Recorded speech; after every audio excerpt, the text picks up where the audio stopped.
Como serpiente yo te enredé, entre mi garra yo te agarré.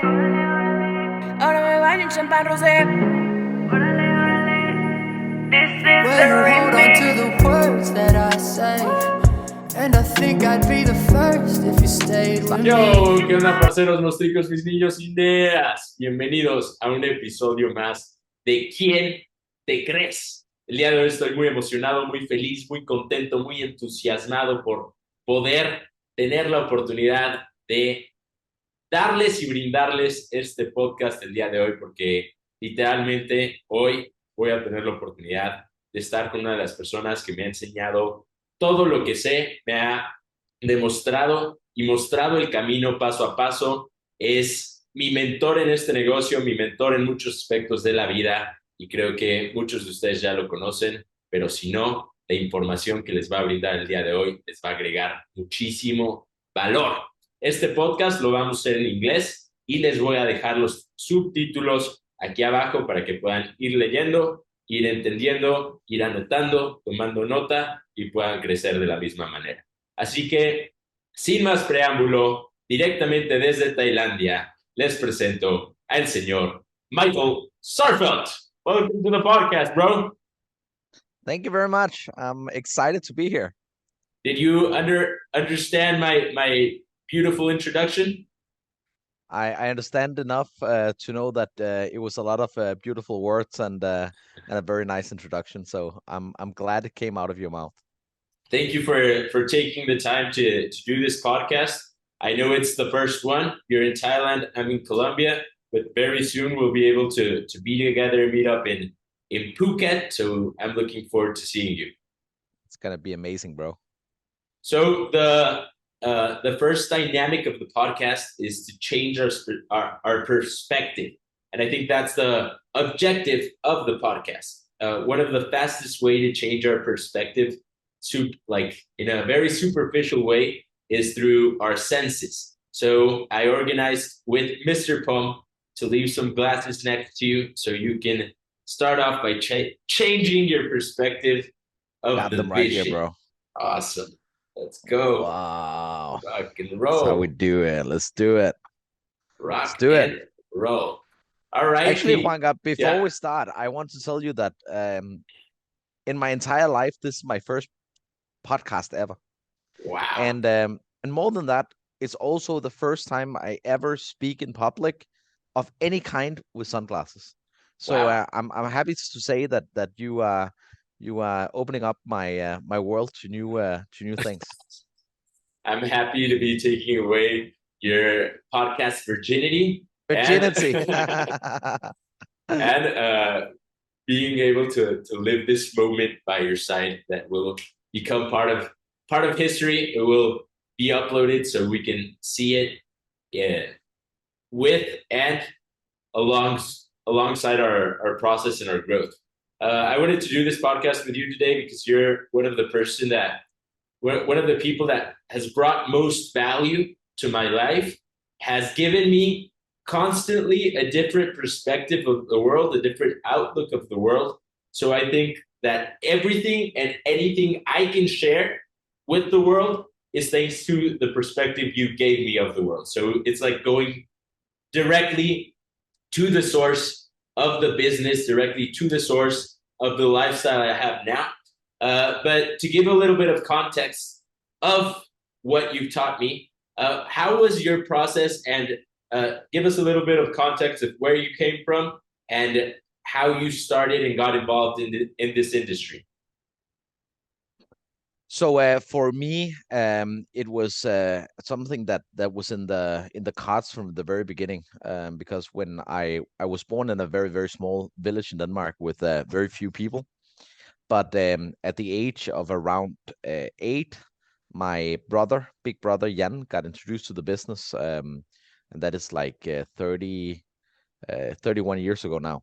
And when he got introduced to the business, the first distributors he signed up in the world was my mom and my dad. So immediately my family got involved in the business, and at the time I was only 8 years old. I didn't know what was going on. All I was doing, I went to school, I played football, I played badminton with my friends, and enjoyed life. But very quickly, when my parents went to conventions and when they went for meetings and when they were doing their BOMs at home and when they were doing all those different things, I was a silent spectator that saw what they were doing. And at a very, very early age, I said one day when I'm finished school and I'm a grown up, I'm gonna be a diamond. And it was something that was a very easy decision for me because I always had big dreams and big goals for myself.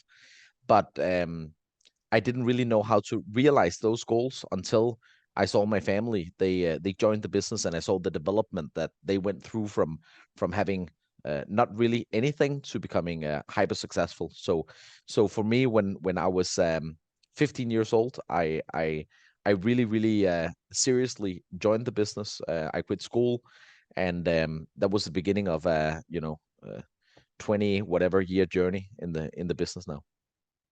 So you didn't study? Were you good at school?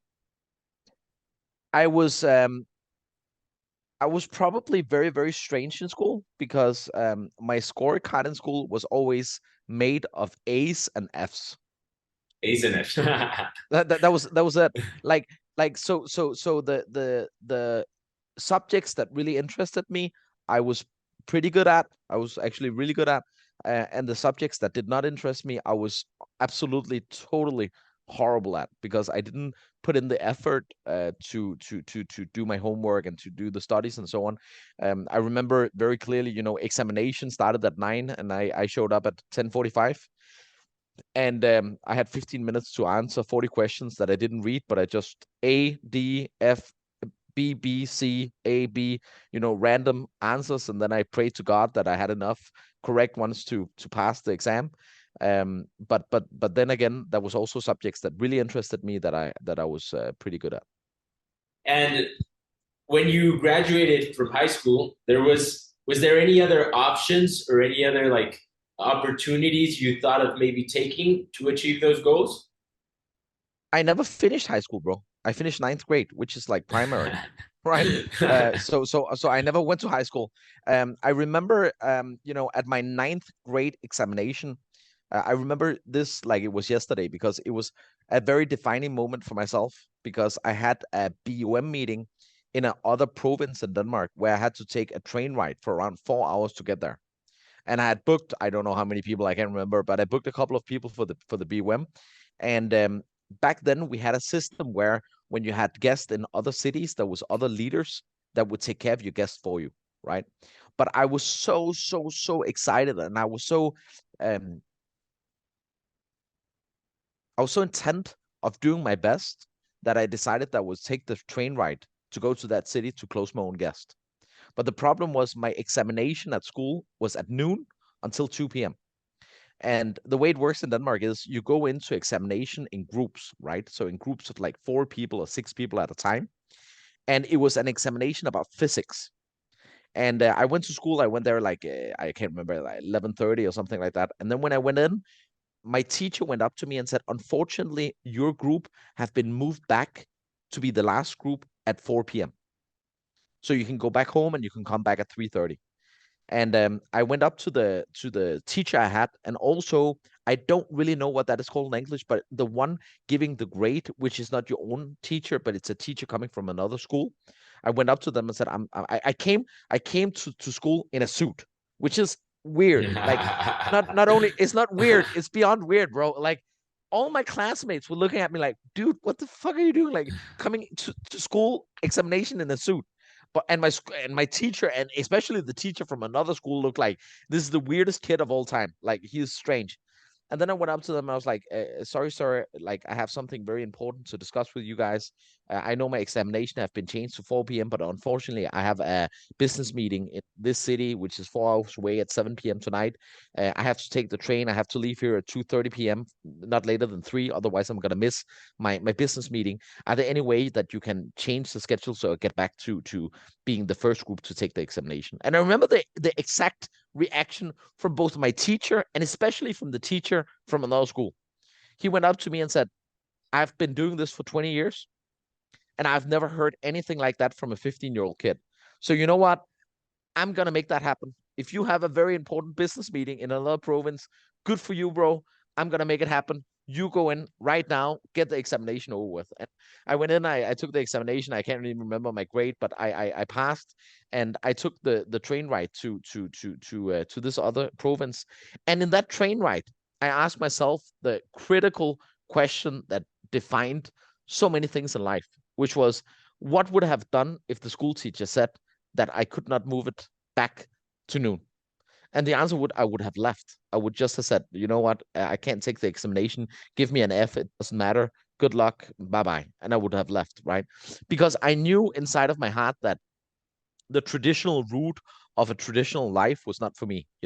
Getting my ninth grade examination done, then I had to go to high school, then I had to go to university, then I had to get a degree, maybe get a master degree, study until I was 24 or 25, then I had to get a job, entry level, then I had to work very, very hard for other people for a long period of time to be able to climb the ladder.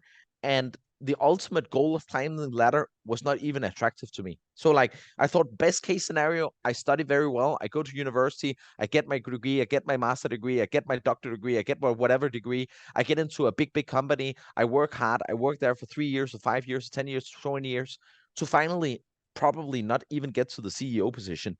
And even if I get to the CEO position, it's not even my company. I still work for other people, which at every single juncture seemed like a subpar solution for myself. Um, and that was the moment that I decided that this business was everything to me and to my future. How did you prioritize the business when there's like different moments as kids that we want to live? So like, you were 15 years old when your friends wanted to party, wanted to have fun, wanted to make out with girls, wanted to be cool. You were taking your business seriously, even if that made you an outcast. Did that like weigh on you, or did you just go all in on the business? Like, did it bother you at all, or you just went all in? You know what? I love this question more than you can imagine, because I have been wanting to answer that question in Q&A sessions, but nobody have ever asked me the question. And it's such a profound and such a good question. And I really want to give a clear answer, because I think that also was one of the reasons why I got to where I am today. Because first of all, when I was a 15-year-old kid, I was not one of the cool kids. I was not, swag, running around picking up all the girls, and like being one of the super, the cheerleaders running after me. That was not the case. I was a pretty ordinary, little bit strange, little bit awkward, very, very ordinary kid, that had very strange mindset compared to my peers, right? Um, and I remember that when my friends went out partying, and of course I went. Like, it was not like I didn't go. I went, like, even before I really got serious in the business. I went, like, in Denmark, for Europeans, like, when you're 14, you go drinking already. Like, there's nightclubs where you can get into, right? But my problem was, when I went to a nightclub or went to like a party, I always felt that everything was like so mediocre, right? So we were all poor, and we were drinking a beer but could not drink it too fast, because if we drank the beer too fast, we would not have anything to drink all night because we were broke.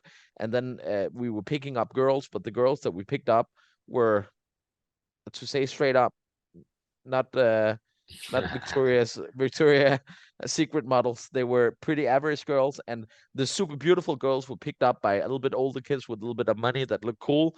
And I had a car, and I was in the bus. Like everything just seemed like mediocre and didn't seem extraordinary in any way. And I thought to myself, I have two choices. Choice number one is to semi enjoy something that is not too enjoyable, or say to myself, I would rather make a sacrifice right now of a period of time, of a week or a month or a year or 2 years, 3 years, 5 years, 10 years. It doesn't really matter, to get to a point where, when I'm 25 or when I'm 27 or when I'm 30, I have enough money that I can party as much as I want, and I can party anytime I want, and I can party with whoever I want. And if I want to pick up girls, I can pick up any girl in the world, and I can pick up 10 of them if I want. And there's no limitations, and I can go to nightclubs and open Dom Perignon champagnes and spray it all over the place, and I can go to casinos and put $10,000 on red without caring, and I can live the high roller life that I wanted to live. And to me, going out poor is not fun. Going out is fun when you go out with the attitude and with the mindset and with the self-understanding that you're the man. You are the fucking man right here. Like, and also when you approach girls, right? Like, if you approach girls where you know you're poor, you're broke, you don't have any ability, you never succeed in anything, you're a little bit too short, and like everything, like you don't go up to girls with the same confidence, right? But when you have succeeded and you know you have a Ferrari outside, even they don't know it, you know it, and you know that you're swag as fuck. It's like that's the fun part, to go up to a girl without she knowing who you are and be like,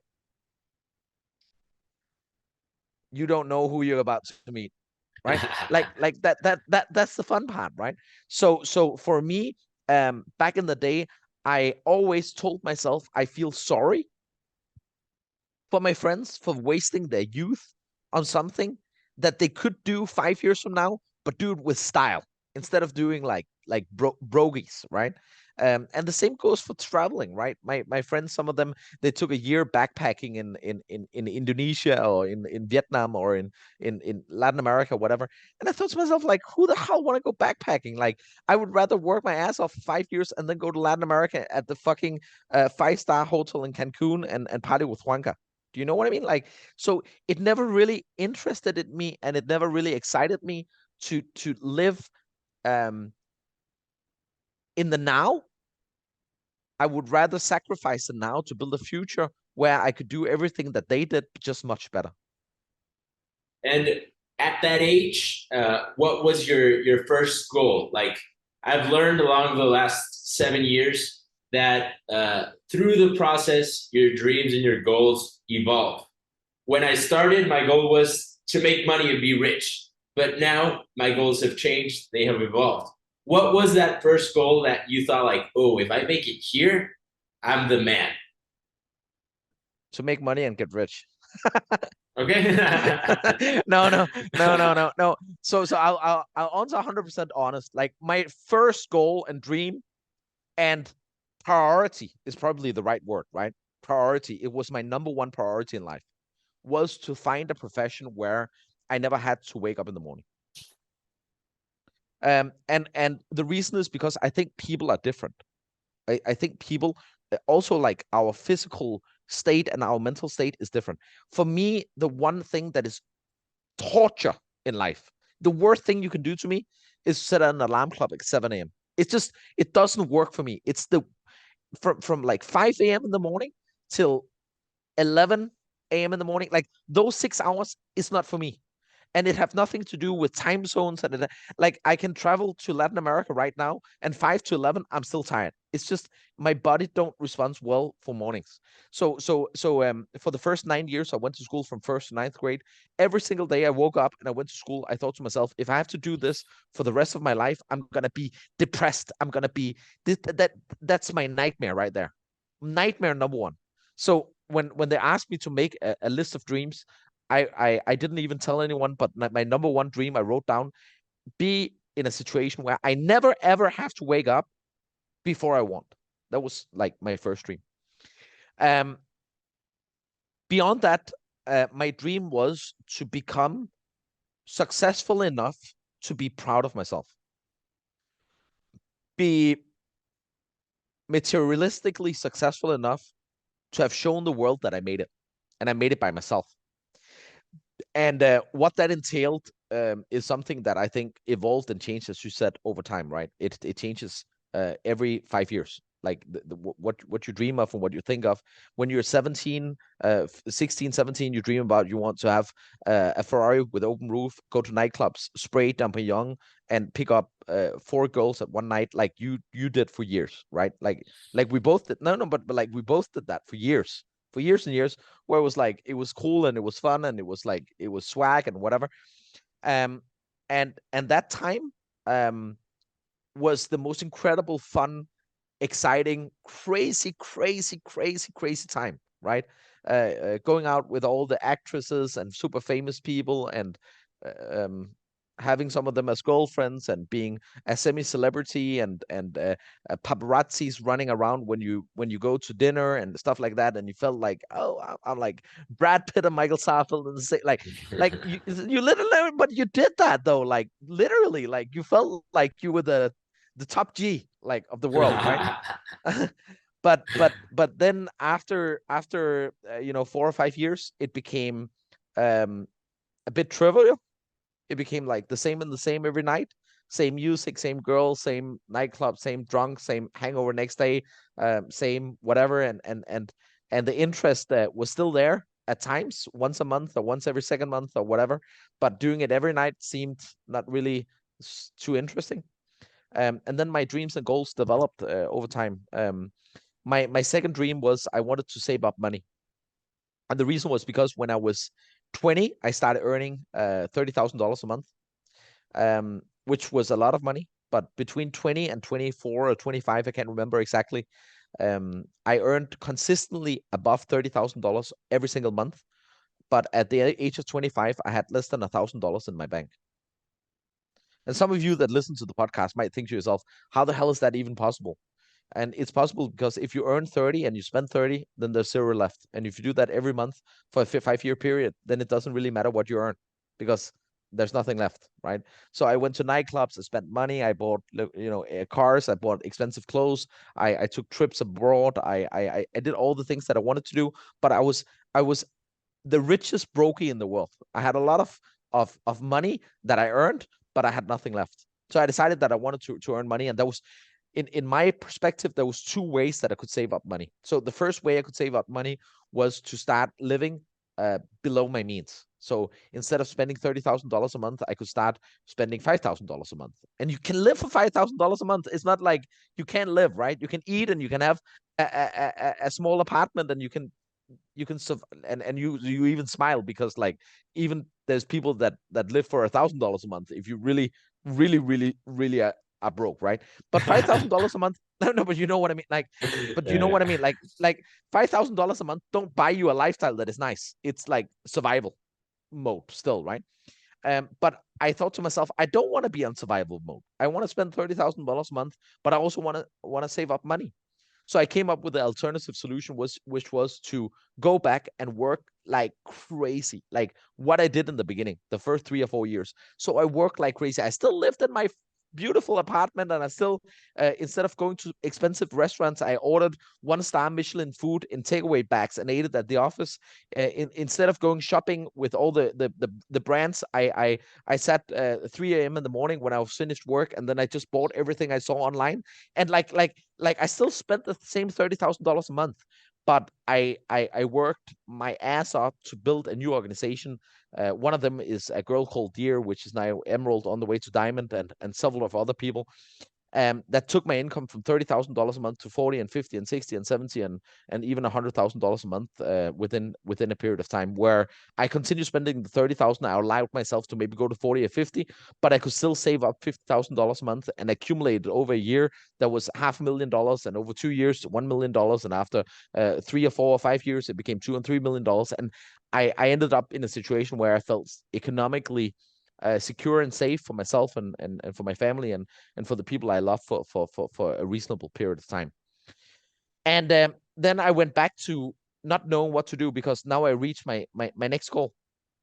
And at that specific moment of time, I was invited to go to a charity event in a province that is like 1.5 hours flight away from Bangkok. And I remember the day very clearly because older guy that I really respect called me and said, we're going to go to this, charity thing in the city and give out blankets to people that are cold, because it's in the mountains, and at winter time, the degree go below 10 degrees Celsius, which is extremely cold when the house that they live in don't have any isolation, right? So at nighttime, people freeze. There's even old people that freeze to death at wintertime up in the hills and mountains.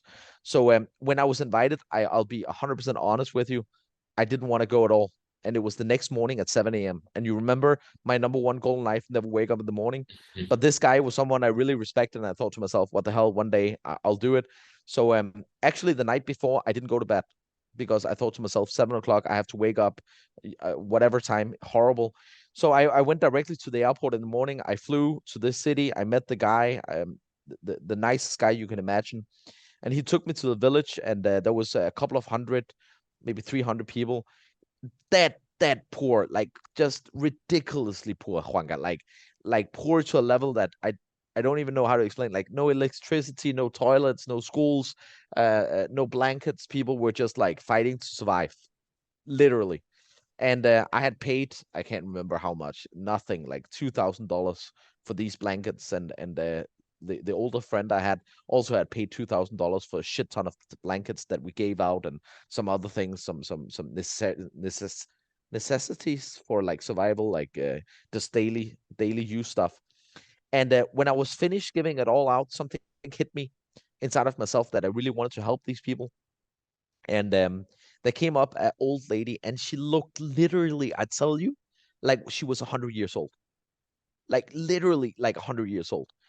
And she looked like the Don Manuel in Colombia that we met. You remember? With the ears, the big ears. Like this lady, she looked like she was 100, literally very old, and she was so nice. But she spoke Thai, and as most of you guys know, I speak fluent Thai, like it's my number one language. But I didn't understand a word of what she was saying, literally nothing, because she spoke with a dialect that like even Thai people don't understand. So I had a local person to come and translate into normal Thai, and the lady was like, my family relatives, they live in a village like 2 kilometers this direction, and they are in an even more horrible situation than our village. Are there any way, sir, that you can come to our village and like help us a little bit? Whatever you can just give, just $1 would be helping so much. And I remember I felt like $1. I want to help like $10,000, it doesn't matter. So we ended up going to that village, which was 2 kilometers away, but cars couldn't go there. We had to walk. And we walked and we walked and we walked in mud and dirt. And it was in the middle of fucking nowhere, in the middle of like nowhere. You don't even think that people exist in this area. And then we ended in that village, and I said to everybody, I don't know how much the blanket cost. I don't know how much whatever you need cost. It doesn't matter to me. Like, just I told the people there, whatever it is they need, can you arrange that they get it ASAP? And whatever the bill is, just send it to me, and I'll arrange it. And then when I on the flight back home, the older guy that I knew, he said, Michael, there are 100 villages like that. There's 200. There's 500. There's a million. Not only in Thailand but all around the world. So thank you so much for helping a little bit. But like, just know that it's endless, right? And that day I decided that the best humanitarian work I can do and the best charity work I can do is to give as much as I can, but also more importantly, to teach as many people in the world to earn as much money as possible so they can increase their living standard, and they can start teaching other people how to increase their living standard, and then at the same time teach them to be good human beings that are warm-hearted and that want to give back to society and want to give back to people in need and want to be the best possible version of themselves, and teach them before they become successful that becoming a good person is more important than any money that you can have in the bank. And that was my third goal, and that materialized. And then after that, many other goals came along. Today, my biggest goal in the world, I want to buy a football club in the Premier League in England. It sounds crazy. It's going to cost 3 to 500 million US dollars. I don't have that money yet. And people say you're never going to get that amount of money, and I guarantee you one thing, Juanca, and you know me, I'm going to get that money if it's going to take the toes and the foot and the legs and the arms and the ears off me. I'm going to fight, and I'm going to work with enthusiasm, and I'm going to work with excitement and with passion, and I'm going to work with belief, and I'm going to work with hope, and I'm going to have a clear vision of I'm going to buy that football club, and I'm going to stand on the stand up there, and I'm going to pick the manager, I'm going to pick the players, and I'm going to pick the tactic, and I'm going to revise their commercial ideas, and I'm going to expand the club to be the number one club in England. And I have so many things I want to do with that club, and it's not even about football. I think it's just I want a bigger goal. I want a bigger dream. I want a bigger vision. I want to achieve more. And I know the bigger goal I can find for myself means the further I stretch, and the further I stretch, the bigger I become. And the bigger I become, the more people I can impact and help. The more people I impact and help, the more fulfilled I get. And it's like it's a never-ending cycle and never-ending story, more or less. It's crazy how we start by wanting to get rich and to get material things. And many people, like, they tell you, like, if you buy, I don't know, $1,000 pair of shoes, they're like, bro, what are you doing? With those $1,000, you can help so many others. But that might be the reason why you start. But at the end, you help a lot more people than those who never even start for material things or material goals. So the evolution of the dream is something that in my life, to hear this from you, it's very inspiring, because now I already surpassed and transcended the get rich, have fun, and get drunk. Now I'm looking to give back. And I think that's one of the reasons why I took the decision to start this podcast. And you just spoke about the change in in lifestyle you had from moving to Denmark to moving to Thailand. Those are very different circumstances, very different countries. What took you to take, what made you take the decision to say, like, I'm doing the business here, it's going well for me, but I want it to be harder. So I'm going to move to a country where I don't know the language, where I don't know anybody, and I'm going to build my world there. It was my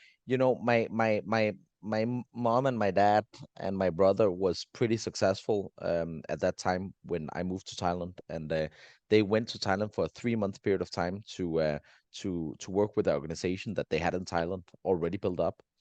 And I was gonna go there for a 3-month work vacation, meaning I was trying to sign up a couple of people and see how it went, and then probably go back and build the business in Denmark. But every time I do meetings, I try to thank my mom and my dad and my brother for the encouragement and for the belief they had in me, because like many families, they always tell their kids, you can't do this, you can't do that, and stuff like that. But my mom and my dad have like installed programmed, brainwashed, maybe a combination of all three, into both me and Jan, that we are superhumans, and anything in the world that we dream of and anything in the world that we want to do, we will do successfully, and we can achieve anything we want, and we were born with superpowers that nobody knows and stuff like that. We heard that since we were babies, right? It was just something that was part of our upbringing. So when I went to Thailand for the first 3 months with my parents, I didn't see the language as a barrier. I saw it as an opportunity to try something new. And within those 3 months, I started getting a couple of distributors, and my parents went on to Malaysia at that time, and was going to work in Malaysia and Phuket, which is another province in Thailand. But I decided to stay in Bangkok. And my mom and dad gave their blessings, and they said, "Good luck, son." And I You built it. You built it. I remember that I didn't have any fear of not succeeding, probably because I was so brainwashed into believing that anything I touched would become gold. And I continue working with myself on that, on my self-belief and my my self-esteem, to the point where disappointment after disappointment after disappointment after disappointment after disappointment after disappointment didn't really hit me as bad as it should, because I continued telling myself that if other people can do it, then how the hell can someone like me not do it? I'm the best of the best. That was what I tried to imprint in my brain. And I told myself every time I ran into disappointments, another good story for the future. When I succeed, I'm gonna tell all these stories about all these disappointments that I run through, right? So instead of being disappointed and sad, I was disappointed, like excited. I got another story in my back. I have so many things I'm gonna share with the world the second I become successful. So it's like it was about like programming my brain into having the right state where disappointments really didn't affect me. It was just part of my story for the future. I think that's the most valuable thing about perspective. It makes you interpret the circumstances in a certain way, so you will either face them or fall backwards. What would you say to those people that have started in the business, started facing different types of disappointment, different types of adversity, and are thinking of stepping backwards instead of thinking of falling forward?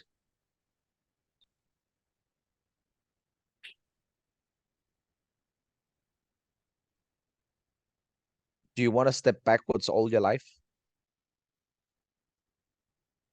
Because if you step backwards and be hip, you're gonna step backwards with everything you do, right? It's about deciding what kind of life you want. It's about deciding, do you want to be a winner? Do you want to be a loser? For me, it's like when you see a movie, there's always the main character, which is the superhero. Then there's the villain, and then there's the villain's friends, and there's the hero's friends.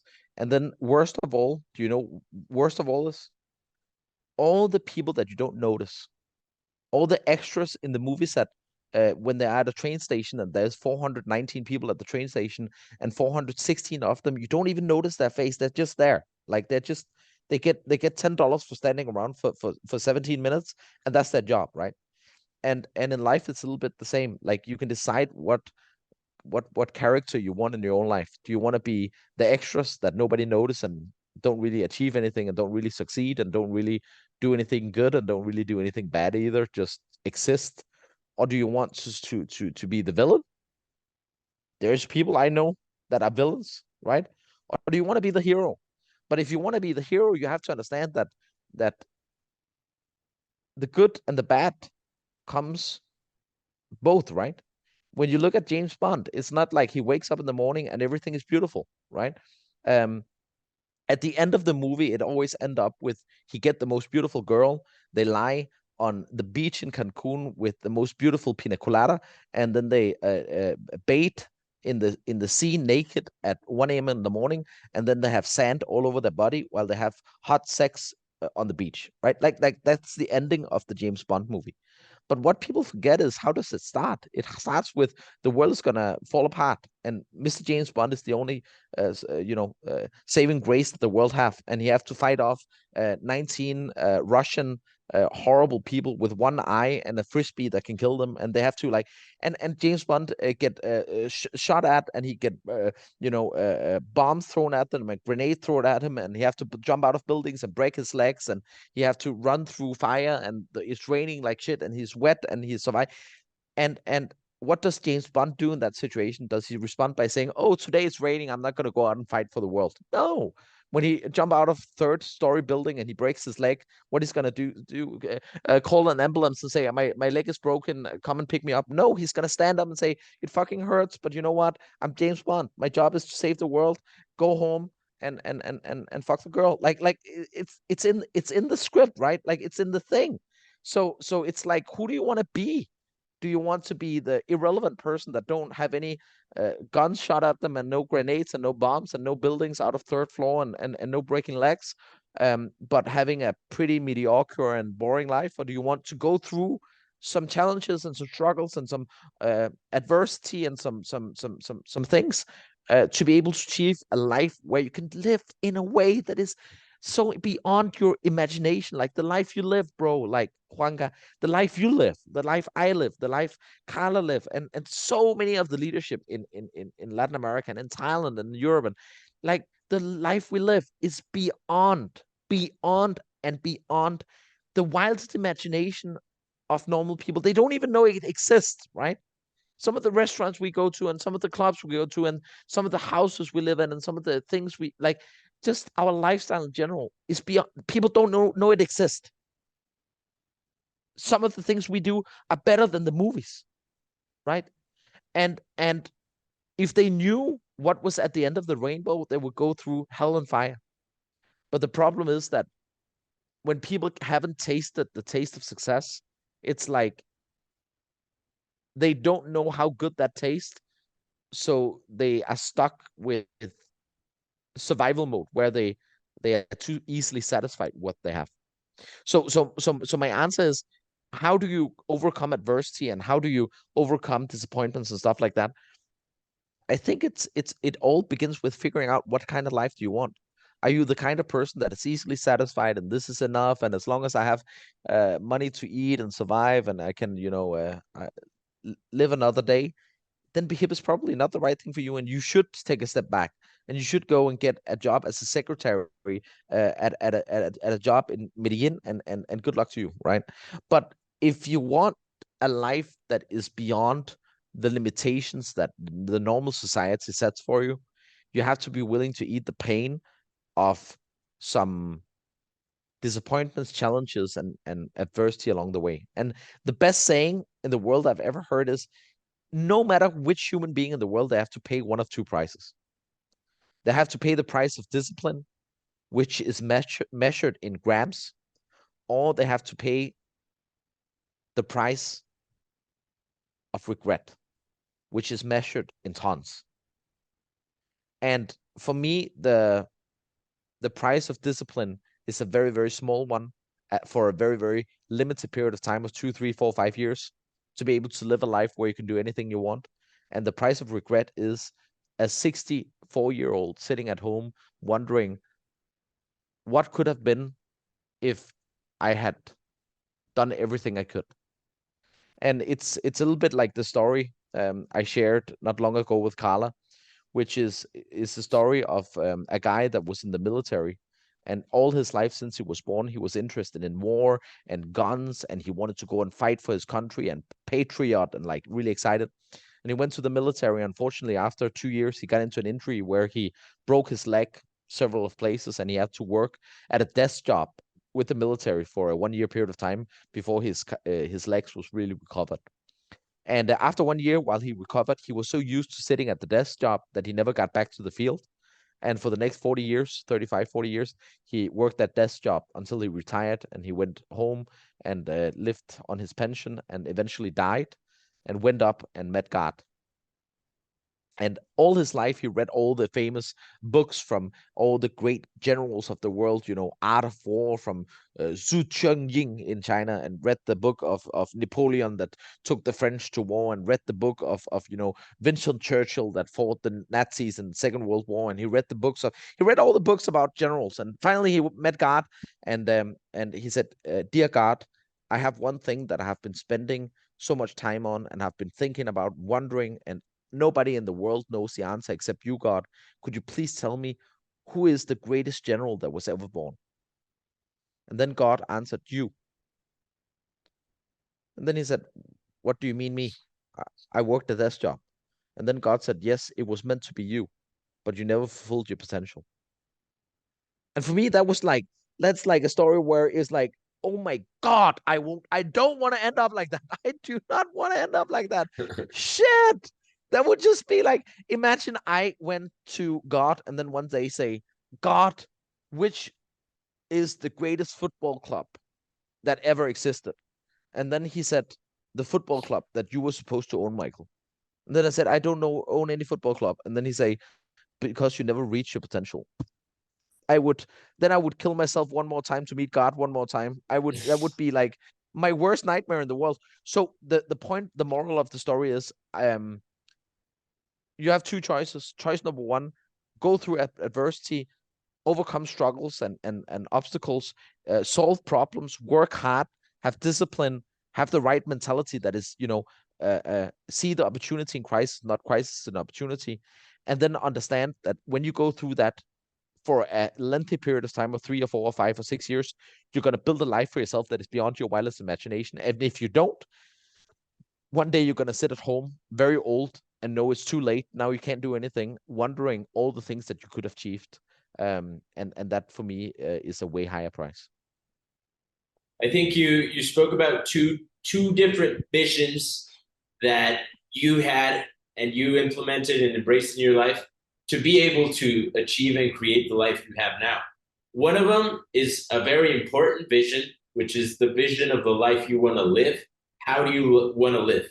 But I think the first one, or the other vision, is the most important one. And it's the one that connected with me the very first time I saw you and I heard you speak on stage. And it was the vision of the person you want to become. Who do you want to become? And you said, and I quote, you said, choose today who you want to become, because if you don't choose who you want to be before you get the money, then when you get the money, it will be too late. When you started, you had the vision of the life, but what was the vision of who Mike wanted to become?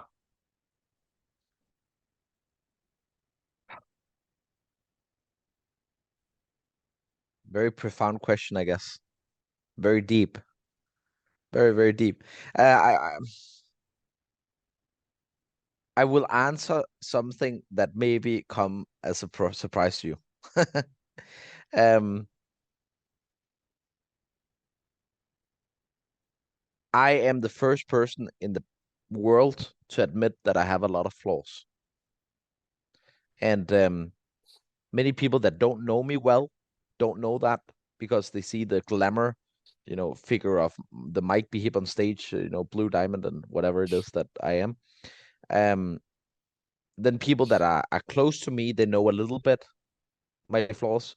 And then people that are very, very close to me, for example, you know all my flaws because with a handful of people in the world, my parents and Jan and Karen and their family and some of my closest friends in Thailand and some of my closest friends from like you and Carla and so on and so forth. I don't pretend to be something I'm not. So when I have flaws and I do something bad or I say it exactly as it is, I don't see you as a downline in any sense, in any way.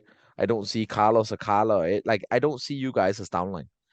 For me, you are only one thing, and that's my friend. So that's why I say things to you that I don't say to other people. Right? I just say everything that is in my mind. So you know better than most people in the world that I have flaws. There's many things I'm not good at, many things I'm an idiot, I'm stupid at, take wrong decisions and do bad things. But one thing that I think I'm pretty proud of is I think that who I wanted to become never changed because I think that I have always been a pretty good guy. And what I mean by that is I think that from the very beginning I had a good heart and I had very solid moral principles, like ethical principles, that was probably installed in me from my parents and my brother, where $1 billion couldn't buy me if it was something where I had to do something that was subpar morally, right? So I always had a very, very clear sense of I don't want to I don't want to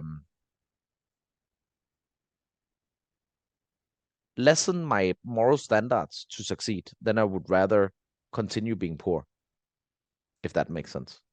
So I don't think that I wanted to become anything. I just wanted to become what I was, but just more of it. And I think that is what money does. It amplifies what you are. If you're a bad person and you get a lot of money, you just become worse. You become a horrible human being. And if you don't have any money, but you're a good person, and then you come to money, then you become an even better person, right? So money just amplifies and shows your true colors more than anything else.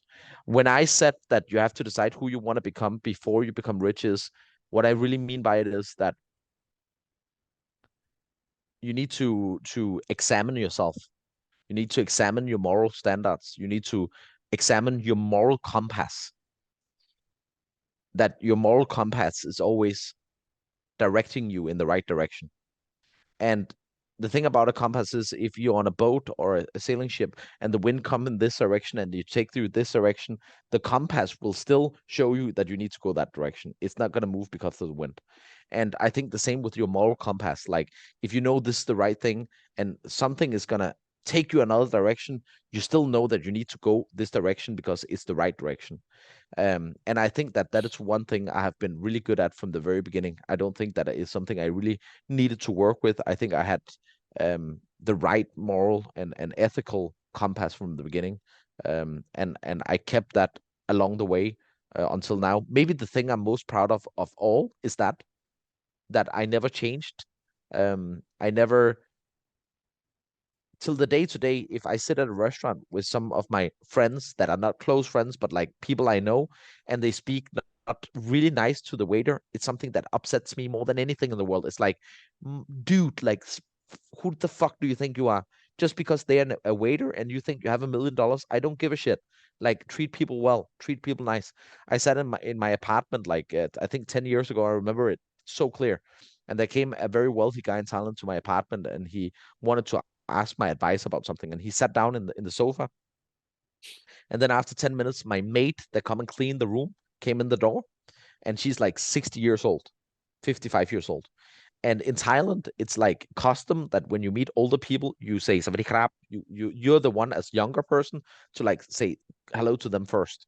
So my maid came in, and the second I saw her, I was like "Savadi krap," and she was like "Savadi krap." She started cleaning the room, and then this dude, which is the same age as me, he was like, 27 at the time or whatever. He said, "It's your mate. You don't need to raise your hands to your mate. What the fuck are you doing?" And I was like, that sentence just made me feel disgust in every single cell in my body, because what the fuck? She's a mate. She's a taxi driver. She's a waiter, or she's fucking the president of the United States. It does to me. It doesn't make them more good or more bad. What makes me respect people is not how much money they have, but who they are, right? And that is some of the moral compasses I try my best to install in the leadership that we have in Bhip, because the more good people the world have, the better.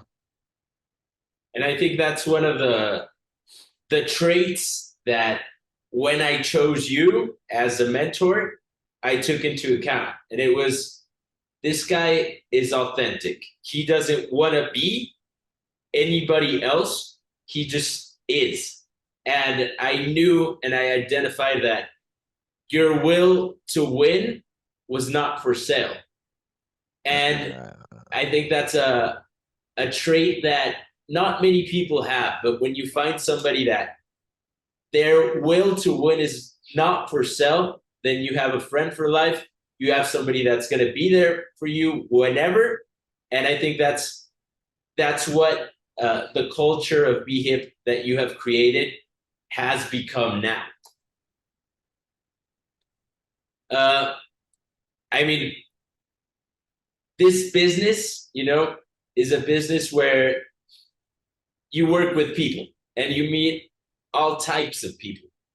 How have you allowed, or how have you created in yourself like this resilience to, even though you've met so many people, that not allow the disappointment of these people or of their actions like get to your heart?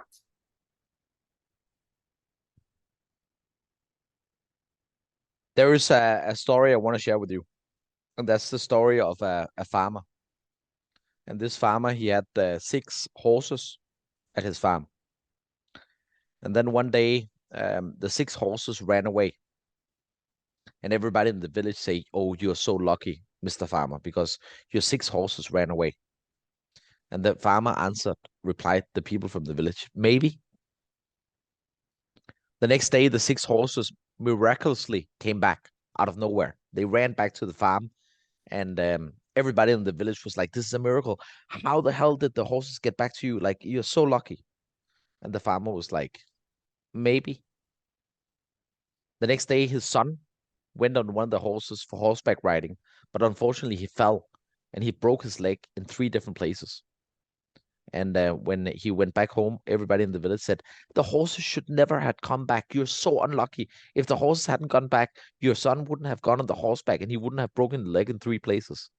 And the farmer was like, "Maybe." The next day, the country he lived in announced that they were going to go to war, and all young people would have to be at the front line of the war. And the son that had broken the leg in 3 places obviously couldn't go to war because he was injured. So everybody in the village went up to the farmer and said, "You're so incredibly lucky. Your son just broke his leg in 3 places, and now he's not going to go to the front line of the war. He's going to survive. You're so lucky." And then the farmer said, maybe. And the moral of the story is every single action that happens in your life have unknown circumstances and unknown effects, consequences that we don't know exactly always. And you might wonder, how is that connected to the question you asked right now? And I'll tell you exactly how it's connected. So many times in my career, I have had people that have grown into becoming so important in my life.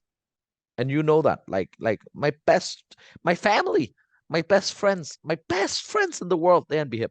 Like the people I love is in Bhip. And like and like and like someone. Okay, I give you a concrete example. Now you're the one doing the podcast, so I'll use you as an example. I would risk everything I own in the world, everything. I cannot even express how much risk I was willing to take, that you would never betray me, right? I would risk my left leg, my right eye. I would risk every single dollar in my bank.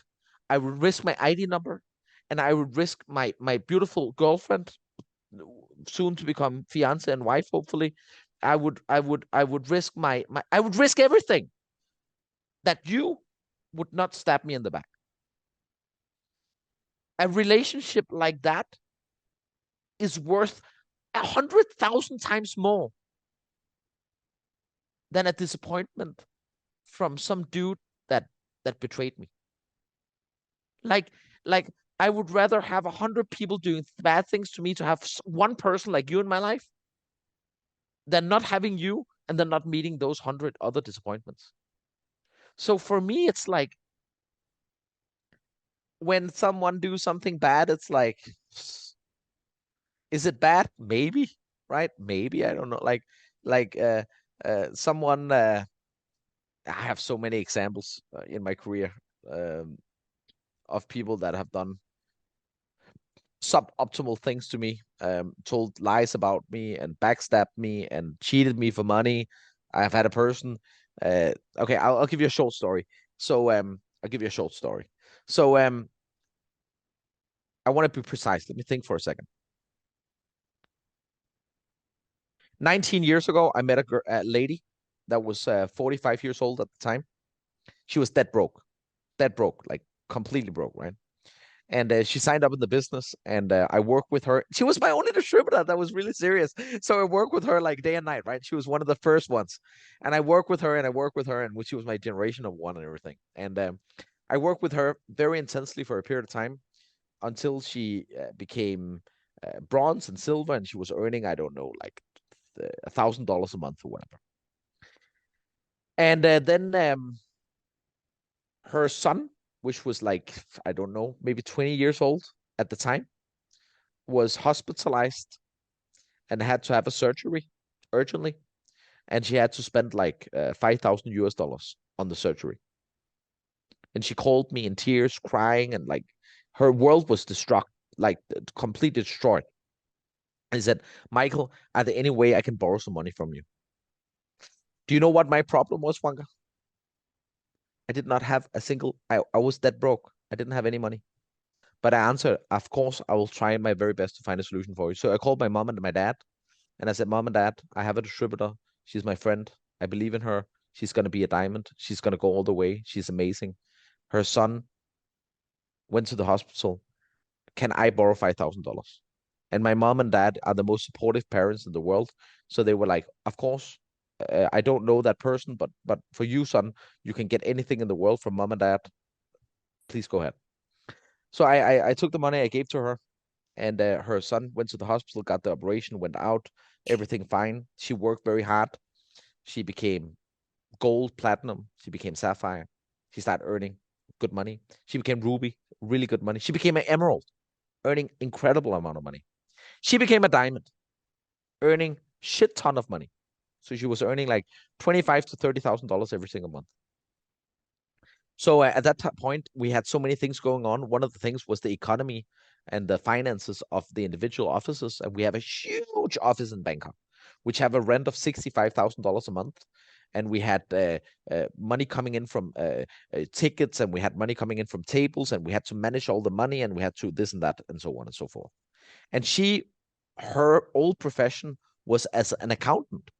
So she was in charge of the accountant of the office. So she took the money and she made the accountants, and everything was running. And she did that for a 4-year period of time. And after 4 years, one day we looked at the account, and there was $800,000 missing. And the same day she announced that she had got an offer where she got $1 million to join another company. So she resigned her position, and she guided her organization to go to that other company. She got $1 million plus the almost $1 million she stole from me personally, and went to another company. And I remember when that happened, right? Every single millionaire team in Thailand and every single friend I had was like, Michael, you have to kill her. Like what the fuck is going on? You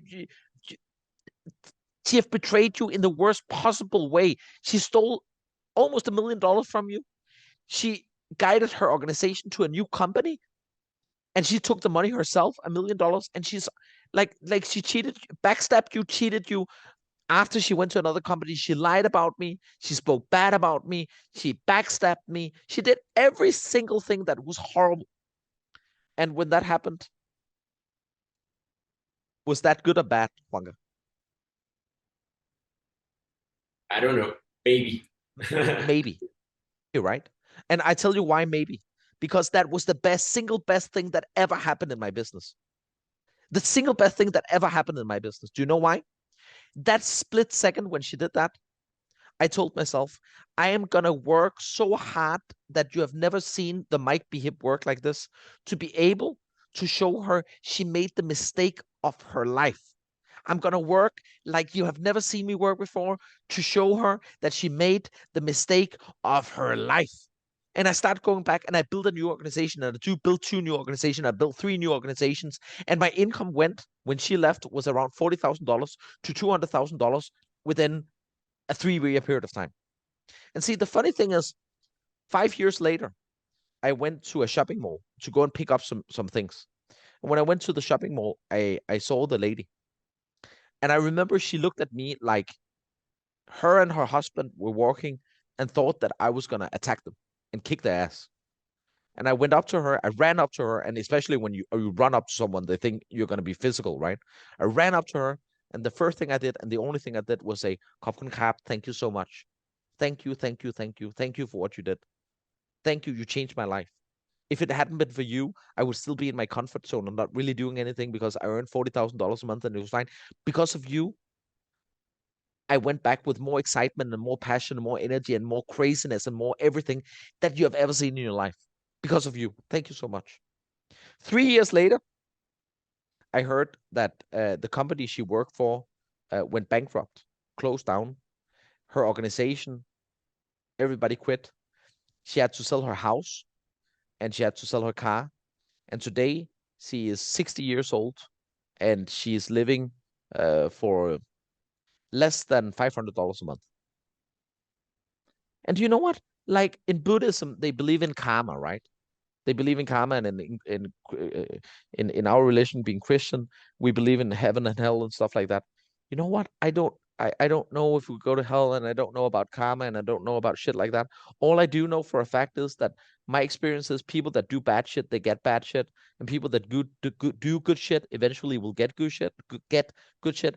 And it's like when she left, was it good or bad? At the time, many people thought it was bad, but after some time, it revealed that it was good. So it's like, for me, when you work with people, you have to understand that I didn't even feel angry about her. Do you know what I felt? I felt sorry. Not for her, because she's a grown ass woman that took a very, very, very idiotic decision. Judas did that in the Bible as well. Took a very, very bad decision, right? Money can buy bad decisions. But but I felt bad for her team that was misguided and misled into losing their business and going bankrupt with her. That was what I felt bad about, right? So for me, it doesn't affect me negatively, except it gives me motivation and it gives me passion and it gives me excitement. And I'm going to show them that they made the biggest mistake, because I'm going to make Bhip into the biggest company that they could ever imagine. We're going to be one of the giants of the industry. We're going to be $1 billion company, and we're going to get so many blue diamonds that they have never seen anything like. That was my mentality when that happened, right? So moral and point of the story is just, when people backstab you, remember there's so many other people that are your friends that will never backstab you, even for $1 billion. And I believe that I have 100 people in Bhip, maybe not 50 people in Bhip at a minimum, that even if they got $1 billion to backstab me, they wouldn't do it. And that have more value to me than anything else in the world. The reason why I ask you this question is because obviously through that example, well, you've been through it. You've seen everything in the industry. I say I've been in this business for 7 years, and I say it with pride, but I know there's a long way to go. I'm a baby. I'm still a baby in the business. And for me, in this moment, it's the first time to actually like face a situation like the one I'm facing. And it's been a couple of weeks now, and I've been thinking about it, not giving it too much importance, but to me, it's like it's amazing. To me, it's amazing what can happen or what people could do through greed. And I think the moment when I found out, it was actually a very interesting situation, because two of the ex top whatever that did Bhip in Colombia were people that I knew. Who? Jaime and Mabel, two people that I knew for. Who's yeah, that? exactly. Some people that I thought I knew. Who? What? From it's been 15 years since I met them. I was 12 years old. We received them in our house in San Antonio, Texas. I remember one day we were at a lunch and we were making steak. And that day, the week before, I had learned CPR and like how to save someone's life. I had learned that in school. And I remember Jaime and Mabel were eating steak, and Jaime got. I want to see that so bad. Jaime got a piece of steak stuck in his throat. And not me, but my dad grabbed him. This guy got like purple. He became like fucking like purple, like if he was what's the dinosaur's name? The purple dinosaur? He was purple, bro. He was dying. And my dad was just pressing him. And I was like, no, Dad, not there. You have to put your hand here. Whoa. After 30 seconds, he spit out the steak. And that's the first, a piece of cow. That's the first memory I have of them. Like, I was 12.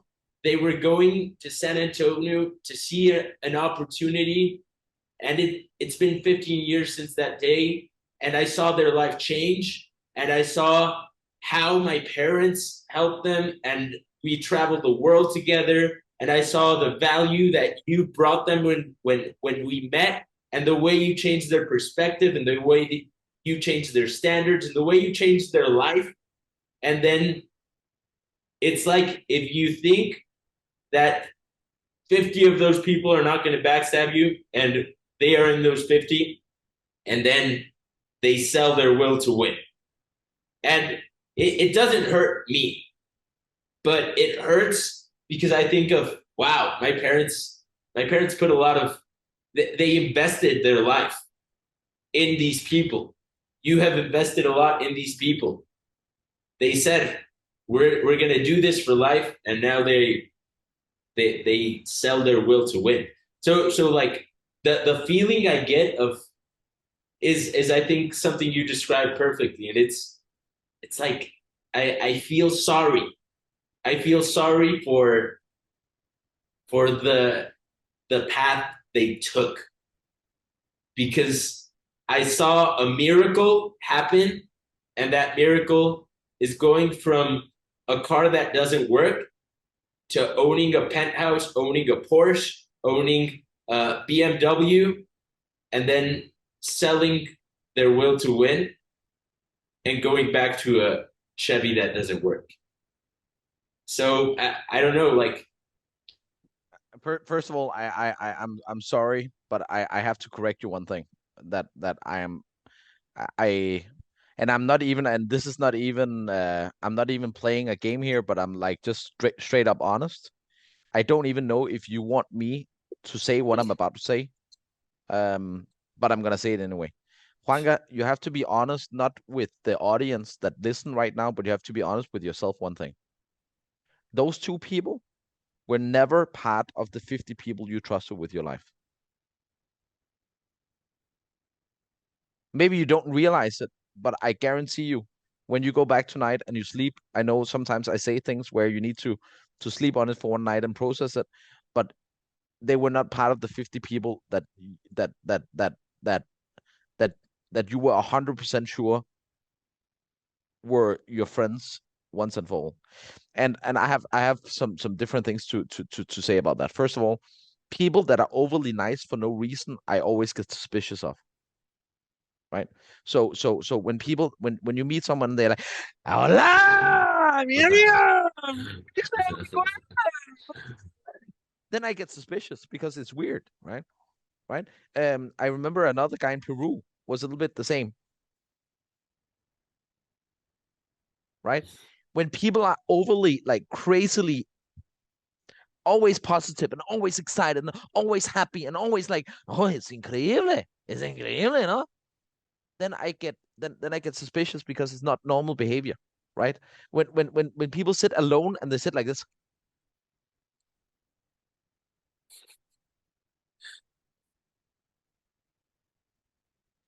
for me, it's not normal. It's like you pretend and it's fake, right? So regarding those two, I don't have anything to say about them negatively because they live their life and he have his personality that many people think is cool. For me, it's just fake. It's fake when you overact in a certain way for a too long period of time. But anyway, let's leave that behind. What I will say about Jaime Mabel is the following. I remember the first time I met Jaime Mabel as well, and I met them in Latin America. And at the time, Jaime went up to me, and then he started to completely out of the blue speaking Spanish to me. And now I've been knowing you guys for the best part of 10 years, and I have learned Spanish a little bit from you guys, and I've been in Bogota for 3 months. So like when I listen to Spanish, it's not that I understand everything, but I understand enough to be able to understand a conversation relatively okay, especially if it's about Bhip, then it's easier for me.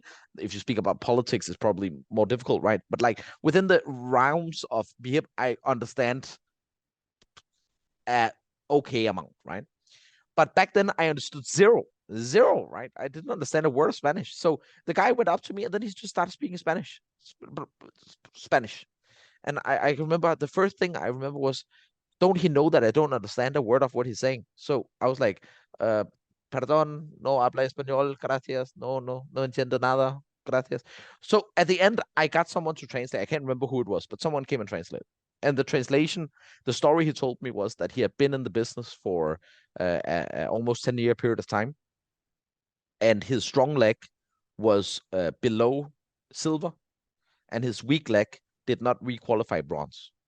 And he said, after 8 years, I'm dead broke. I don't have any money. I have debt in the bank. I don't know what to do. Nothing works. I can't sign up anybody. I can't sell the products. I can't get anything to going. What should I do?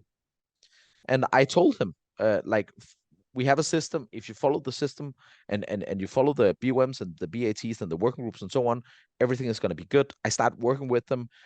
we started working with him. Carlos really worked with him. Heidi really worked with him. You and Carla worked with him. I went to Colombia many times. I went to Bogota, obviously. I went to Medellin. I went to Pereira. I went to Manizales. I went to all kind of different cities. And I worked with the organization. Their downline, their son Ricardo, called me in the middle of the night because he had anxiety attacks and he don't know what to do with his life.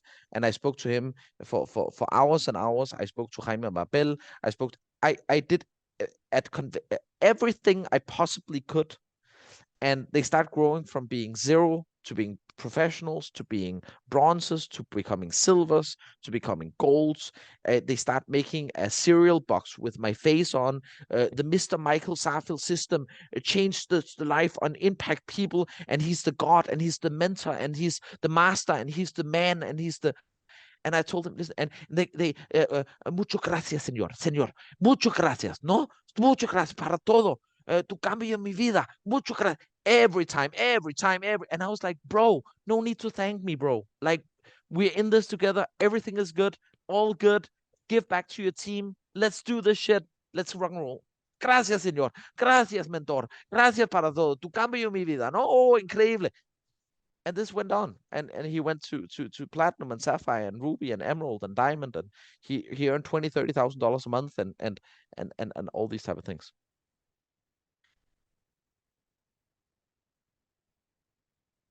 Then he got an offer to join another company called, I can't even remember the name, but Velocity or something, and they got offered a lot of money to go to that company with some Iranian immigrant that went to the United States. And he looked like the Iranian version of Jaime. You know, a little bit the same. I think they have the same dentist for sure. Anyway, he got offered a lot of money and promised that if you come to our company, you get this amount of money and so on. And you call it greed, and that is probably a very good word for it. And then he decided to join that company and try to take his team to that company. See, the thing that I have a problem with is none of the above. Everything I mentioned until now, I don't have a problem with, right? I'll tell you a fact. I'm the person that can look in the back office. For the last 8 years, the dude haven't recruited one generation number one. He haven't signed up anybody for 8 years. He haven't signed up anyone for 8 years. Like, he don't know how to do the business at all, right? One of his legs is Pepe Arias, Jennifer, and so on and so forth. They have never got any help from Jaime. They think he's a joke from the beginning. The only reason why they don't tell Jaime and Bill to go and fuck off is because I said to Pepe and Jennifer, from me, Michael, tell you, please do me a favor. Be nice to Jaime and Bill. It's your upline. You need to respect them, because if you don't respect your upline, your downline will not respect you. So don't respect them for who they are. Respect them because I asked you to please respect them. Right? So that's their one leg, and everybody think they're a joke. The other leg, they have, their son and a couple of other people, and even them. Claudia said, I don't want to go with you guys. Claudia is like, she's the queen, like she's so cool, right? And then they take a couple of their weak leg and take them to another company. The problem I have with them is none of the above. Like, if they want $1 million or whatever it is that they get from the Iranian dude, that's fine. Like, do that. Good luck with you. Good luck with that. Like, good luck signing up people. Like, if you haven't signed up anyone for 8 years, let's see if you can sign up someone tomorrow. The best of luck to you, bro. Wish you good. Wish you well. Bye-bye. The problem I have is not that. I tell you what, I have a problem with Jaime Mabel. I have the problem when someone don't have the ability to sign up anybody for themselves, and then they try to start rumors and lies to be able to attract people into the business by saying, come join our company because Bhip is going bankrupt because Michael don't have any money. Because Michael don't give out bracelets to everybody that qualified because he can't afford to buy the bracelets and give it away. Bhip is going to hell in Colombia because we don't get any products into the market. Bhip is Terry wants to sell the company because blah blah blah. When you start making up lies and you start telling lies about other people to be able to gain some people into your own business, I think you sold your soul to the devil, because all your morals and ethics and all the moral compass that should direct you in one direction, you lose immediately in my world. And listen here, I guarantee you one thing, Juanga, right? If I wanted to say bad things about Jaime and Mabel, what they have done for the last 8 years, I have stories as well. I have a lot of them, right? And the immigrant dude, if I want to say bad things about him, the Costa, whatever his name is, I know some pretty bad stories about him as well. But the problem is, the difference is, when a guy meet a dog that barks, you don't bark back at a dog. Have you ever walked into a small street and then a dog is like, whoa, whoa, whoa, whoa, whoa, whoa. What do? Do you go up to the dog and whoa, whoa, whoa? No, you don't. It's like a fucking dog. Like, let them bark. They don't have a brain. Like, they don't have, like, good luck, bark, continue bark. Here's a bone, eat it, whatever. And it's a bit the same when they say that I don't have money for bracelets. It's like a joke. Like it's like a joke. It's like a joke because, like, what the fuck are you talking about, my friend? Like, bracelets cost, I don't know what they cost, like $50,000 a month. That's what I eat for breakfast, dude. Like it's what we tip. I mean, it's a joke, so much a joke that I don't even want to respond to it. But I just think that their moral compass completely breaks when you start telling lies to bring people into your team. If I went to their company and I start telling lies about them, they would not think it's funny, because they talk about how much money Costa and these people have, but I don't talk about how much money I have. I can show them. I can just show them the bank account if they don't believe me, and I can show them my cars, and I can show them my apartments, and I can show them so many things that I guarantee you that those people don't have. So it's like it's. But the reason why I don't do it is because I don't want to be a human that goes up to a dog and start barking. Just leave them alone. Where I feel very, very, very, very bad, it's not about that at all. I feel bad I give you some examples.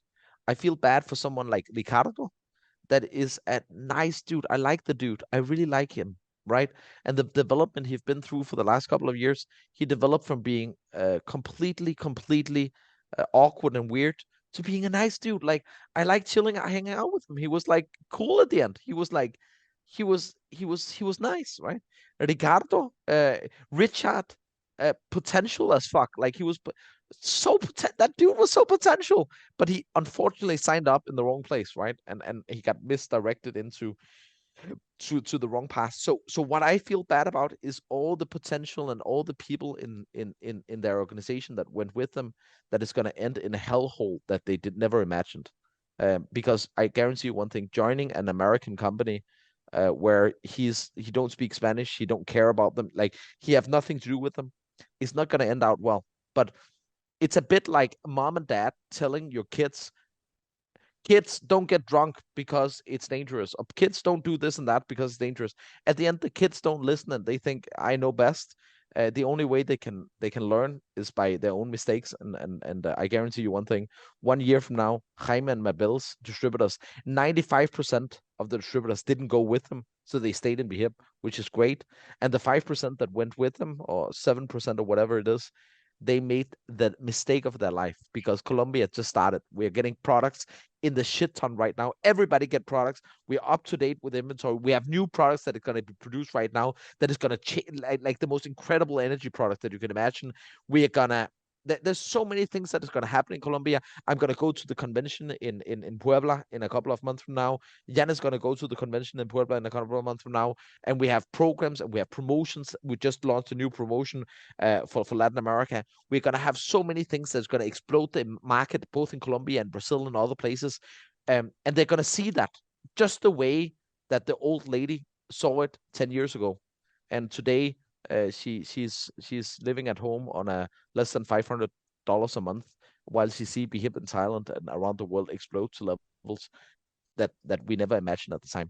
So, like, my best advice to you is the following: the people, and you know who they are, that you trust with your life, they won't ever betray you.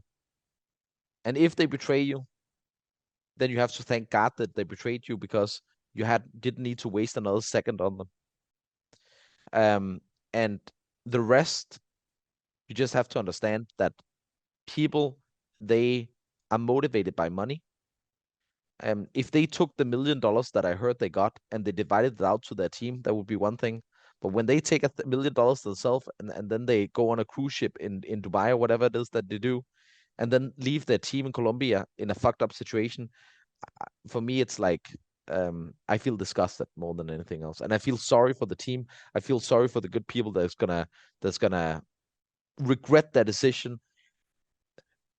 The one decision in their life they're gonna regret for the rest of their life is the decision they took 1 month ago, but they will figure it out eventually. I think that's the sad part is you tell the James Bond movie where he goes through hell to get to the beautiful girl. And that was the first part of their story, but the sad part is that it doesn't end up with them fucking a beautiful girl. And it end up with them getting fucked instead. Exactly. No. It's all right. Leave it up to the imagination. Can I elaborate? I want to elaborate on this one. No, it's okay. I have something to say. It's very important. Visual. This podcast is about perspective. I can give you a perspective.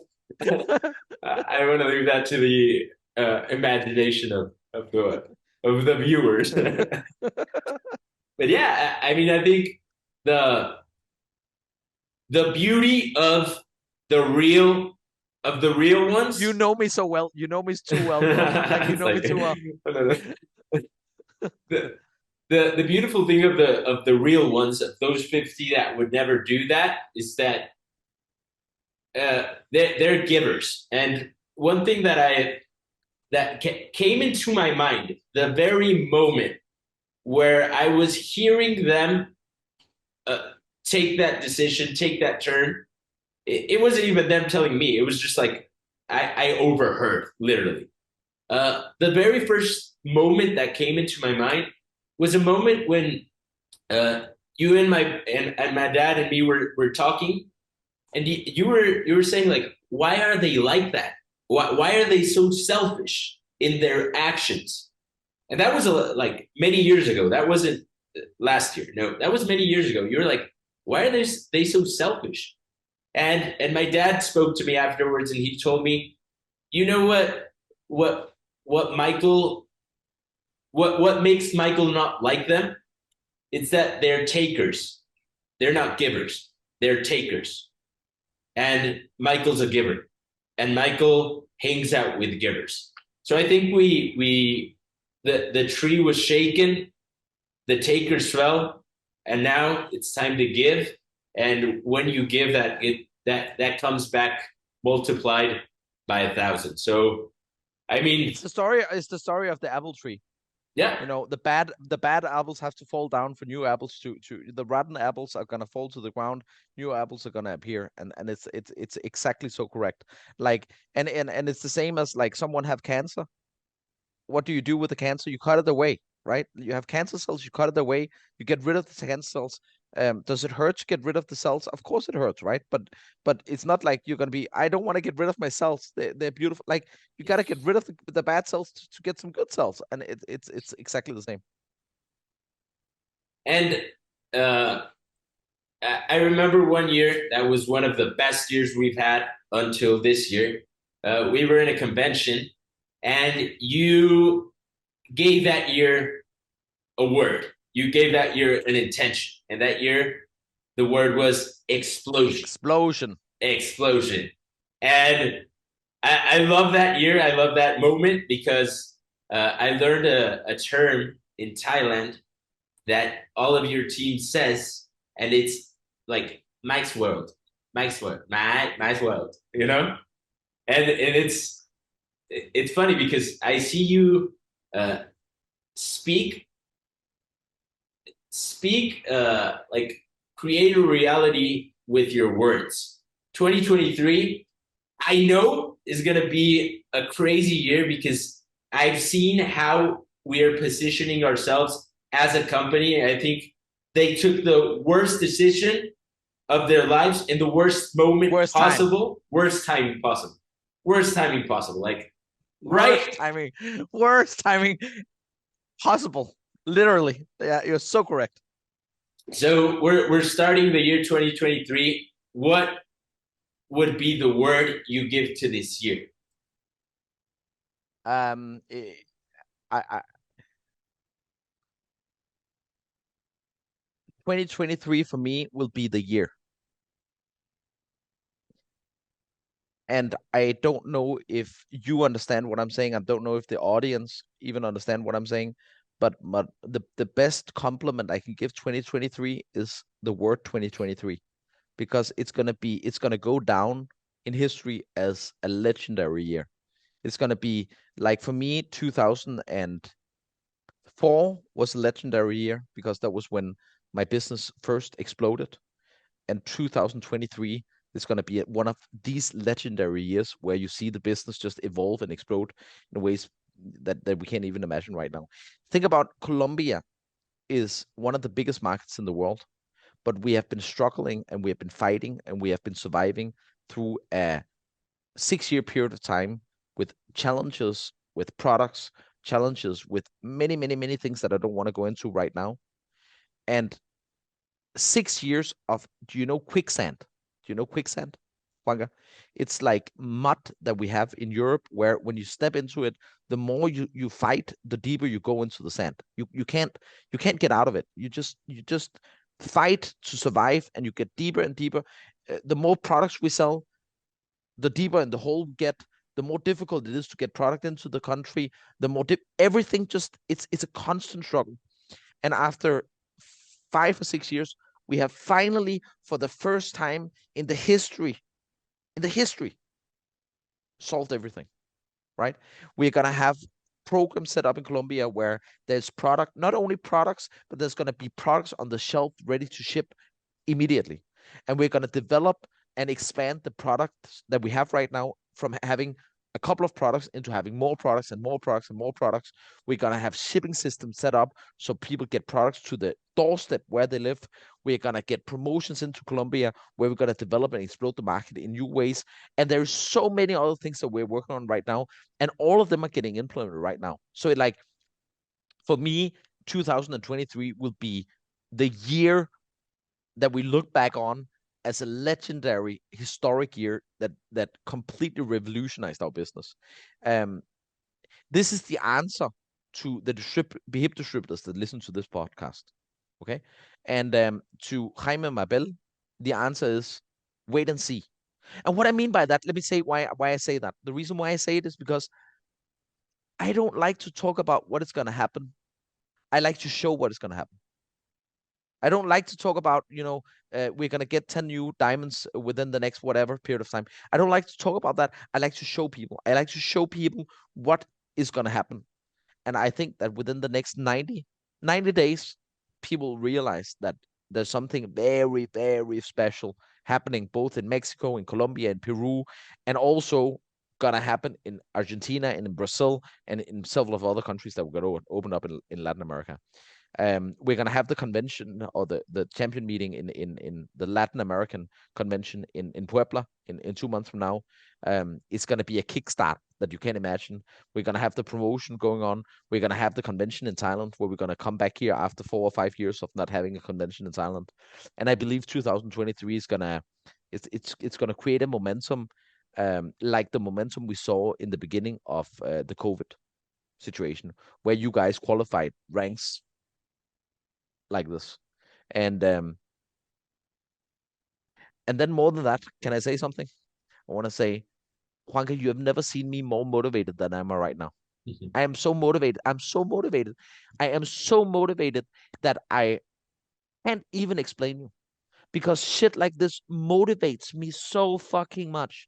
It motivates me so much to show people that they made a mistake. It motivates me, and I am like a deer when I'm not motivated, with big eyes and very nice and sweet and stuff.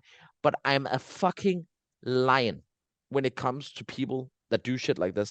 And I want to show them, not for anything else, but the pleasure of me seeing the regret in their eye.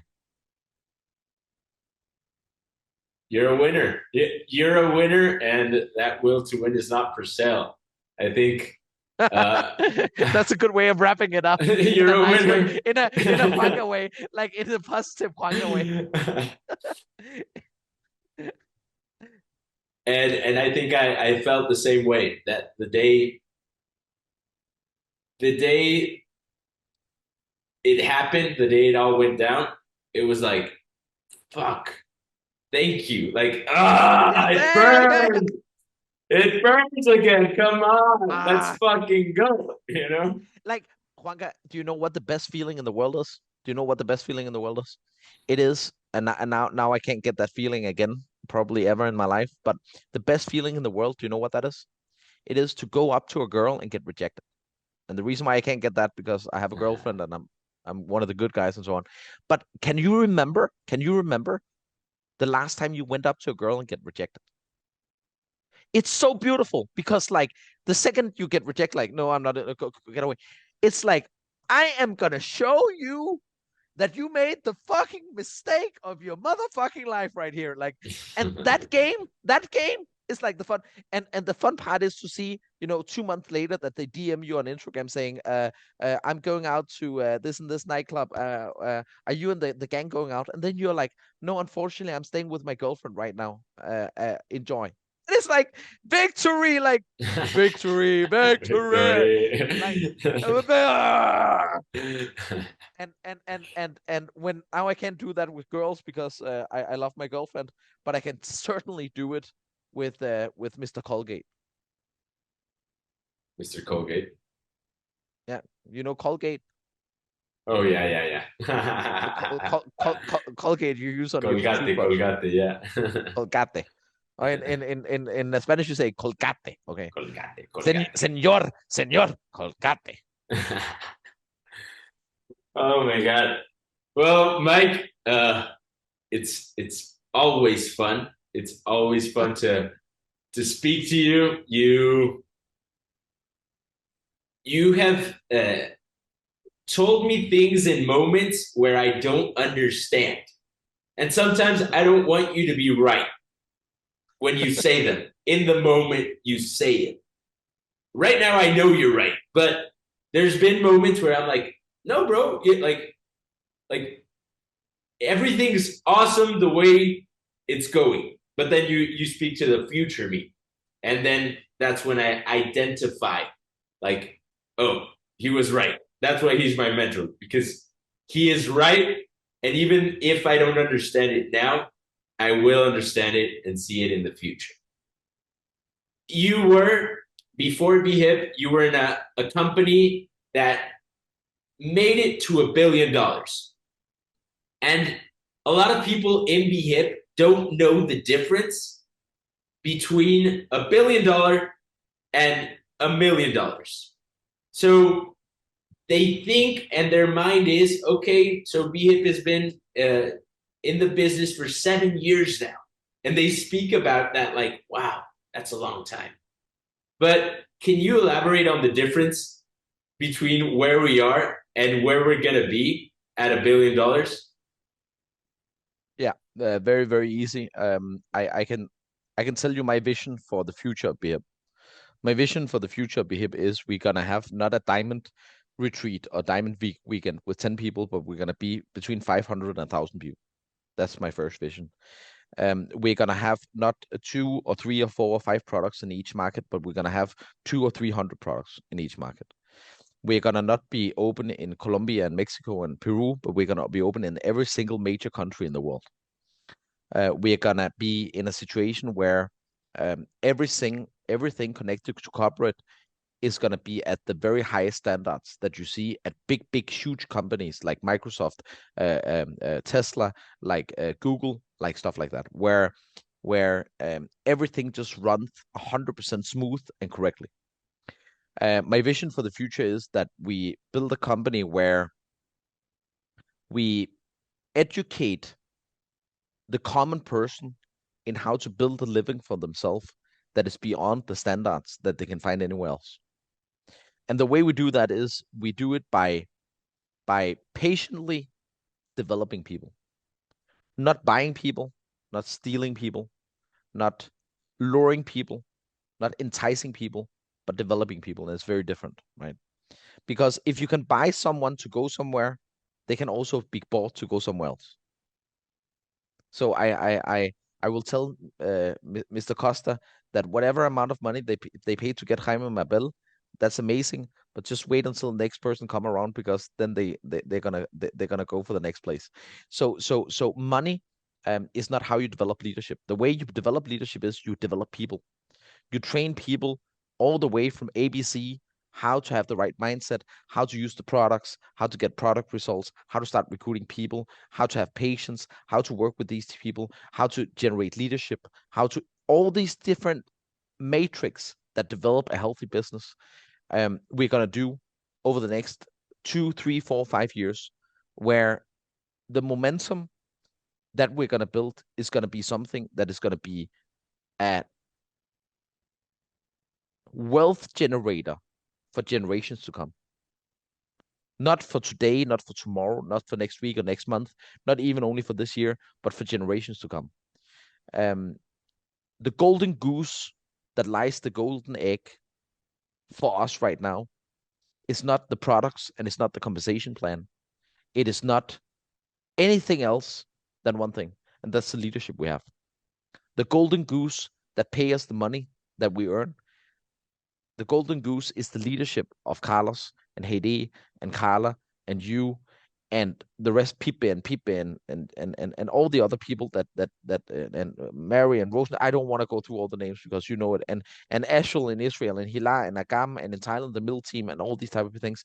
Like that is the golden goose that lies the golden eggs. And that is where Bhip separates themselves from the rest of the companies, because this company say we have the world's best products, and that company say we have the world's best compensation plan, and this company say we have the world's best looking brochure, and the next world's best website is so beautiful, and we have a person standing on the whatever. But it's like it's not the golden goose. The golden goose is the people that is in the company, and I don't think I can think of any company in the world where I see people with bigger hearts and with better mindset and with correct character and with the right vision more than the leadership we have in Bhip.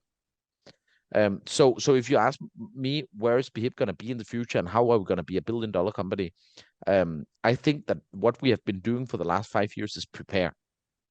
And it's like when you build a very, very tall building, some people, they start building the building, but the problem is when the first storm comes around, the building falls apart. What you need to start out doing is you need to build the fundament 100% correct.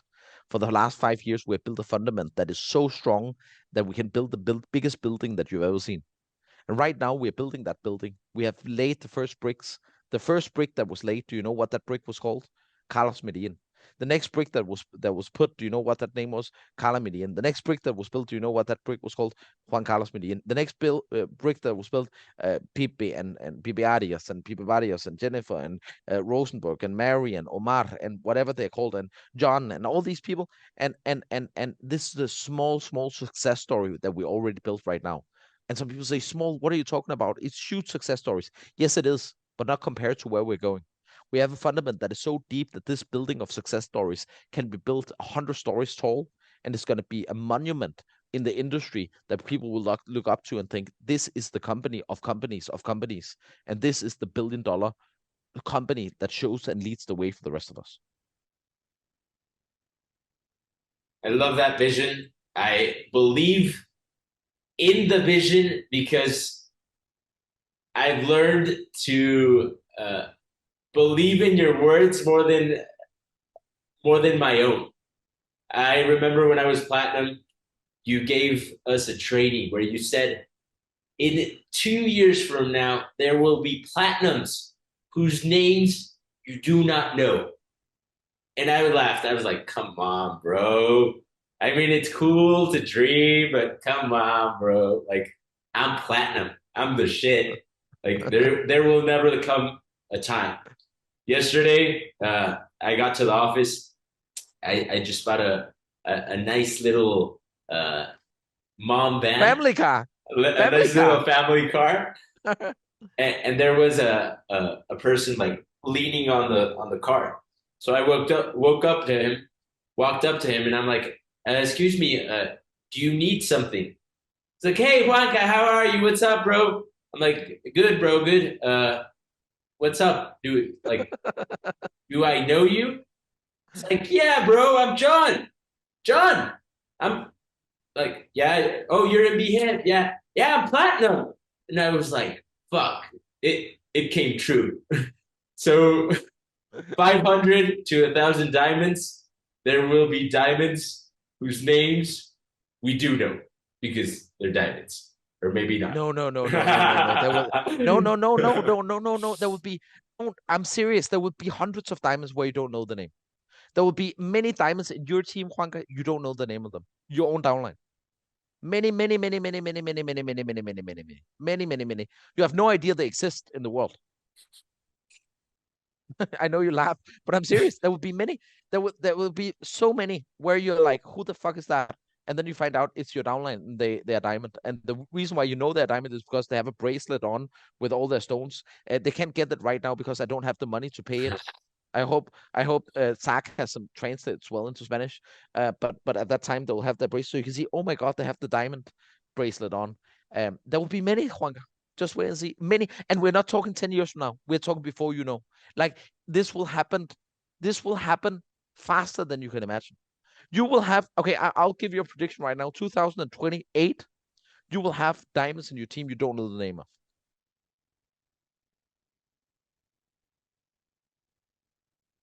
I believe in you more than I believe in me. So the future is bright. Let's make it happen. Mike, thank you for your valuable time. I know we'll be able to see each other in a month's time in Phuket, Thailand. It's We need to do a real podcast. Yeah, like we need live. we need We to have do to it do a live live one.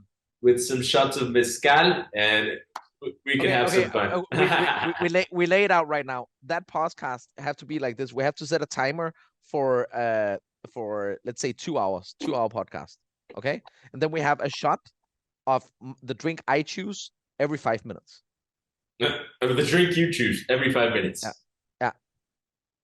Let's So do that that. is what that's maybe not a good idea. Wait a second. That is 5 minutes is too much. that's 24. That's 24 shots. Okay, every 10 Yeah. minutes. Okay, every 7 minutes. You get 7 minutes. Okay, we'll negotiate the time, but it will be just like just like you said, Mike. The name of the podcast is Quien te crees, and that means who do you believe you are? Who do you think you are? You know, it's like an arrogant thing that someone says when the Mike B. Hip walks into a club. Like who does he think he is? You know, like who the fuck is that guy? Who does he think he is? You know? So, Mike, I'll finish up with this question. Who do you think you are? Who do you believe you are? I am your friend. And I am a really good son of my mom and dad, and I hope I'm a good brother. I I I am and wish to be even better boyfriend to my girlfriend. Hope one day to be a really good father. I am very I have a lot of empathy, but also love to give my revenge. I I want to win, and I'm willing to do anything to win, except sell my soul. I believe in God. I just don't understand anything. That's why I need to talk to Carlos a lot because he says things that make me fearful and excited at the same time. I I'm part of a mission to make Bhip something really special. Something really special. Um, I am really good at picking up girls if I want. I am semi-professional badminton player. I have a very big dick. Um, and I love my team. I love my leadership, and I love my distributors with all my heart. And at the end, I'm wanting to grow and become even better and even more wise and learn new things. And I want to, one last thing, I want to show the people that have loyalty that they have made the decision to be loyal. That is the most worthwhile decision of their life. And I will do everything in my power to make them so successful that it will be worth their loyalty.